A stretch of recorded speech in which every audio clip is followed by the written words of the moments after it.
Hello guys, ഇപ്പം നമ്മൾ ഇന്ന് ഉണ്ടാക്കാൻ പോകുന്നത് പരിപ്പ് വടയാണ്. നമ്മുടെ നാട്ടിലെല്ലാവർക്കും തന്നെ ഉണ്ടാക്കാൻ അറിയുമായിരിക്കും, പക്ഷെ എന്നാലും ഞാൻ എൻ്റേതായ രീതിയിൽ പരിപ്പ് വട ഉണ്ടാക്കി കാണിക്കുന്നതാണ് ഇന്നത്തെ വീഡിയോ. നമുക്ക് പരിപ്പ് വട ഉണ്ടാക്കി കഴിക്കാം. അപ്പോൾ നമുക്ക് നേരെ ഇൻഗ്രീഡിയൻസിലേക്ക് പോകാം.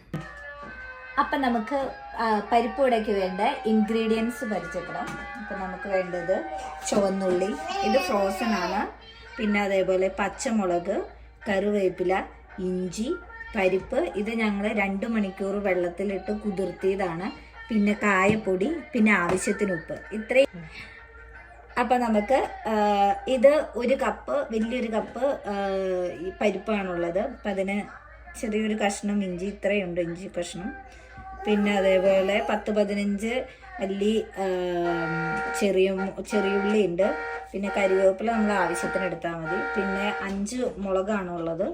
ഇത്രയാണ് എടുത്തേക്കണം. ഈ മുളകിന് നല്ല എരിവുണ്ട്, അതുകൊണ്ടാണ് 5 മുളക് എടുത്തത്. വേണമെങ്കിൽ നമുക്ക് പരിപ്പിനനുസരിച്ച് അളവ് കൂട്ടുകയും കുറയ്ക്കുകയും ചെയ്യാം. അപ്പോൾ ഇത്രയും ഇൻഗ്രീഡിയൻസ് ആണ് നമുക്ക് പരിപ്പ് വടയ്ക്ക് ആവശ്യമുള്ളത്. അപ്പോൾ നെക്സ്റ്റ് നമ്മൾ ഇതെല്ലാം അരിഞ്ഞതിന് ശേഷം കാണിച്ചു തരാം.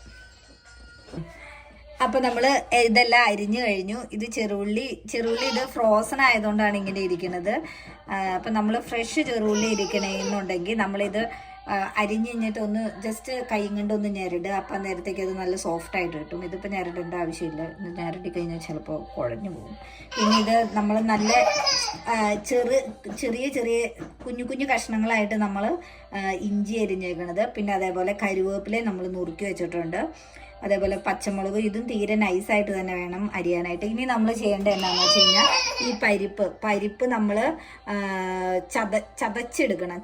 ഒത്തിരി അരക്കരുത്, ചതച്ച് ഒരു രൂപത്തിൽ. ഞാൻ അത് ചതച്ചതിന് ശേഷം കാണിച്ചു തരാം. മിക്സിയിലിട്ട് നമുക്കിത് ചതയ്ക്കാം, അതിന് ശേഷം കാണിച്ചു തരാം. ഇത് നമ്മൾ മിക്സിയിൽ പൊടിച്ചെടുത്തതാണ്. അപ്പോൾ ഇത് ഇങ്ങനെ നമ്മൾ ഇതിൽ വേറെ പ്രത്യേകിച്ച് വെള്ളം ചേർക്കേണ്ട ഒന്നുമില്ല. ഇതിൽ വെള്ളം ഉണ്ടായിരുന്നു. പിന്നെ ഞാൻ കുറച്ച് പരിപ്പ് ഇതേപോലെ മാറ്റി വെച്ചിട്ടുണ്ടായിരുന്നു. നമ്മൾ കുറച്ച് പരിപ്പ് ഇതേപോലെ മാറ്റി വെച്ചിട്ടുണ്ടായിരുന്നു പൊടിക്കാണ്ട്. കാരണം നമുക്കിങ്ങനെ പരിപ്പ് വടയിലൊക്കെ കിട്ടാറില്ലേ സാധാരണയായിട്ട്, അതേപോലെ വലിയ കഷ്ണങ്ങൾ കിട്ടാൻ വേണ്ടിയിട്ട്. അപ്പോൾ നമ്മൾ ഇതും കൂടെ ഇട്ട് മിക്സ് ചെയ്ത് അതേപോലെ തന്നെ നമ്മളിനി അടുത്തത് ഇടേണ്ടത് ഉള്ളി, അതേപോലെ മുളക്, പച്ചമുളക്, ഉള്ളി, പച്ചമുളക്, കറിവേപ്പില, ഇഞ്ചി. ഓക്കെ. പിന്നെ ആവശ്യത്തിന് നമ്മൾ കുറച്ച് ഉപ്പ് കൂടി ചേർക്കുന്നുണ്ട്. നമ്മൾ ഉപ്പ് ഒരു ഇത്രയാണ് ഇട്ട് കൊടുക്കുന്നത്. ഈ ഉപ്പിന് ഉപ്പ് കുറവുള്ളതാണ്. പിന്നെ നമ്മൾ കായപ്പൊടി ചേർക്കണം. ഈ കായപ്പൊടി ഇതേപോലെ ഒരു ആണ് നമ്മൾ കായപ്പൊടി ഇട്ടിരിക്കുന്നത്.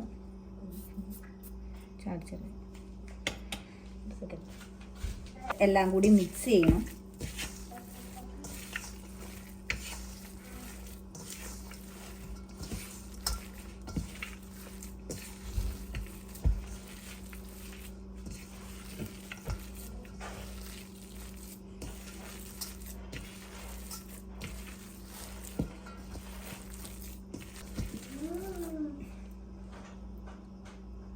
ഇത് നന്നായി കുഴച്ച് വെച്ചിട്ടുണ്ട്. ഇനിയിപ്പോൾ നമ്മൾ പാനിൽ എണ്ണ ഒഴിക്കണം. എണ്ണ ചൂടായി കഴിയുമ്പോൾ ഇത് പരത്തി ഇടണം.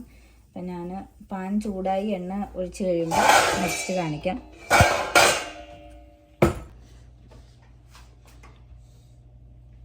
അപ്പം എണ്ണ പയ്യെ ചൂടായിട്ടുണ്ട്. അപ്പം നമ്മളിങ്ങനെ എടുത്ത് എടുക്കുമല്ലേ. എനിക്ക് ഒത്തിരി കട്ടിയിലുണ്ടാക്കണ ഇഷ്ടമല്ല, അതുകൊണ്ട് ഞാൻ കുറച്ചാണ് ഉണ്ടാക്കണുള്ളൂ. നമ്മളിങ്ങനെ പെരുത്തി വെച്ച് കൊടുക്കണം. ഒരുമിച്ചോ പാടാവൂലേ? ശരിയാ, ഒരുമിച്ചിടുവാണെങ്കിൽ ഒരേ ഇതിൽ കിട്ടൂലേ. പരത്താൻ വലിയ സമയം ഉണ്ടെന്ന് തോന്നുന്നു. എന്നിട്ട് പിന്നെ എടുക്കുമ്പോൾ ചിലപ്പോൾ നമ്മൾ ഇതുവാണ് ഫസ്റ്റ്. ഇതേപോലെ നമ്മളെല്ലാം ഇങ്ങനെ പരത്തിയിടണം. നമ്മളൊരു തീ ഒത്തിരി കൂട്ടി വെക്കരുത്, കാരണം കരിഞ്ഞു പോവും, ഉള്ളു വേവാനുള്ളതുകൊണ്ട്.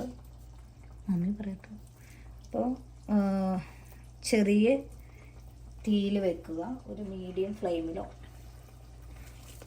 Medium to.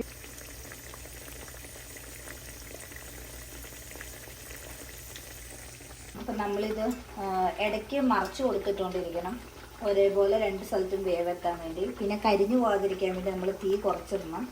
എന്നാൽ നമ്മൾ അത്യാവശ്യം നേരോട്ട് വേവിക്കണം, എന്നാലാണ് ഉള്ളൊക്കെ മുരിഞ്ഞ് കിട്ടുള്ളൂ. അതുകൊണ്ട് ഇടയ്ക്കിടയ്ക്ക് ഇങ്ങനെ മറിച്ച് കൊടുത്തുകൊണ്ടിരുന്ന് കഴിഞ്ഞാൽ കരിഞ്ഞു പോകില്ല. പിന്നെ അതേപോലെ തീയും കുറച്ച് വെക്കാനായിട്ട് ശ്രദ്ധിക്കും. അപ്പം നമ്മുടെ പരിപ്പോട റെഡി ആയിട്ടുണ്ട്. നമുക്കിത് കോരിയിടാം. കോരിയിട്ടിട്ടുണ്ട്. ഇനിയിപ്പോൾ അടുത്തത് നമുക്കിതേപോലെ വേവിച്ചിടാം. അപ്പം നമ്മുടെ പരിപ്പോട ഇവിടെ റെഡിയായി കഴിഞ്ഞിരിക്കുന്നു ഗൈസ്. അപ്പോൾ എല്ലാവർക്കും വീട്ടിൽ ഉണ്ടാക്കി നോക്കാവുന്നതാണ്. നല്ല ടേസ്റ്റാണ് പരിപ്പോടയ്ക്ക്.